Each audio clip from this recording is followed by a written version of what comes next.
How you doing, everyone? Back to recap the Draftstars week that was. Magic round. Had a really good week. I didn't go on any paid contests this week just because I'm away. Just wanted to spend my money on the trip. But we've got a bunch of positions here that I've done really well in. We had a 13th, 48th, 10th, 55th, and a 77th out of the 7 that I've entered there. So I'm going to go through and review all those picks, and I hope that you took a few of mine this week and scored pretty well. Let me know in the comments if you did really well this week in Draftstars. So only 24 points away from first place in this first game there, and even with not having a great scorers in the wing fullbacks with Adokar and Ponga, every other pick was pretty solid. Having Croak off the bench, getting 39 was great. The Clem, Burton, Adam Clune, we obviously worked really well in this one. There wasn't a great deal of high scores, so it was hard to pick up those types of guys. But Bradman Best and Tex Hoy for Jacko, also with Barnett was the winning formula this week. So well done to them there. Obviously, a few of the picks did all right, and a few just did okay. But as I said, the whole game was pretty poor overall. All right, move to the next one. 48th in this one, the Seagulls versus the Broncos. A bit of a strange one, this game as well, with the complete demolition derby from the Broncos. And I spoke about Adam Reynolds or DCE being your play, and just felt like Broncos could be fairly close in this one, and then therefore picking Reynolds being that slightly cheaper price. And actually went spent up a little bit in the backs with Trbojevic, and that cost me, obviously, having Tommy there with 21 and spending all that money there. But Carrigan probably didn't go as good as I thought he was going to go. Went for the Corey Oates cheeky one in the flex. That obviously worked out well. And Jensen at that cheap price that I'm getting everyone to pick it on a regular basis just continues to churn out some good points. So well done to him. If you went for Payne Haas, you didn't get as much value as you would have liked. And it was just like if you went for the Cobbos, Oates, if you went well or not. So that was that second game there. Hope you all went well.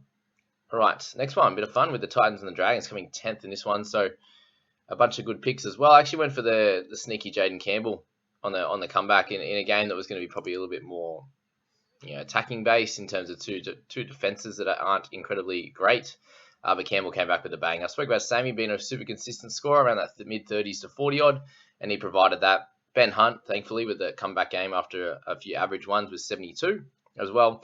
Mo Fodawaker, that up and down type of scorer, had that little bit extra cash, so I went for him in there as well. Isaac Liu spent that time on the edge this week in a full 80-minute role, so he was another guy that you could plug in and feel pretty comfortable at that cheaper price. And then Aaron Clark was another one. Just if you have that a little bit extra money in the flex, I'd went for him over an outside back or something like that. So that worked well. Francis Molo came back with a bang after his slow one last week, and Bowie for more got G Money over the line. So that's that Titans v Dragons one. We moved to the Storm and the Panthers, and a bit of a strange one. Obviously, you had to load up a fair bit on the Panthers guys. Isaac Tungok with a nice return game. And I ended up playing Xavier Coates, so that wasn't going to help me out. Thought that he could do okay at a cheaper price there. Unfortunately not. But yeah, Tungo was 71, and I went with Crichton, got the 55, but obviously missed out on the 72 points there of Tungo. And then we've got Munster and Cleary was the back and forth, which both did really well.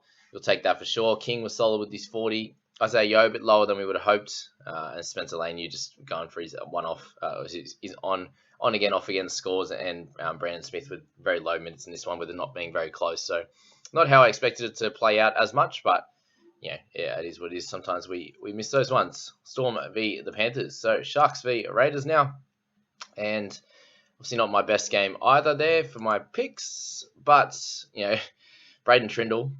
Did anyone expect the Sharks to get smashed in this one? I definitely didn't.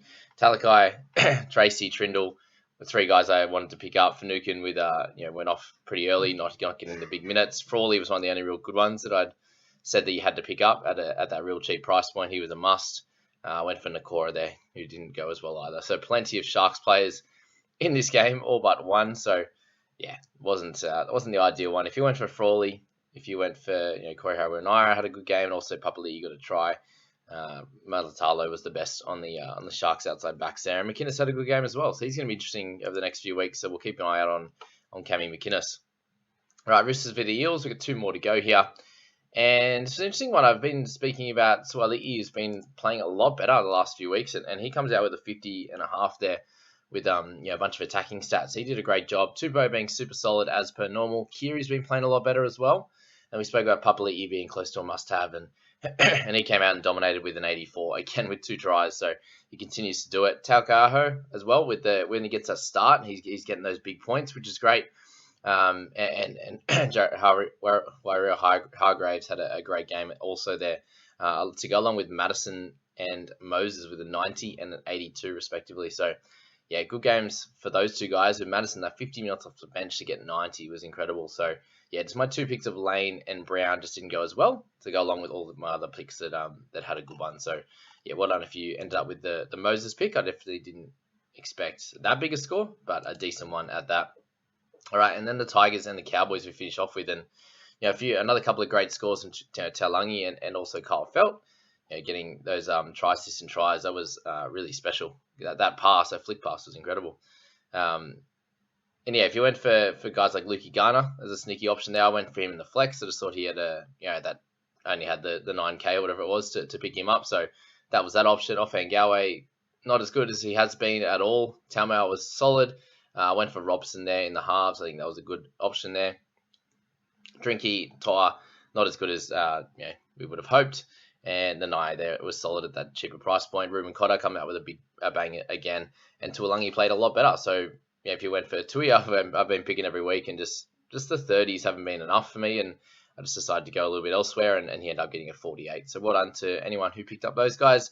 Hope you enjoyed that Magic Round the week that was, and this review show. Hope you did well. Let me know how you went in the comments below, and we'll catch you in the next week, guys. See you later.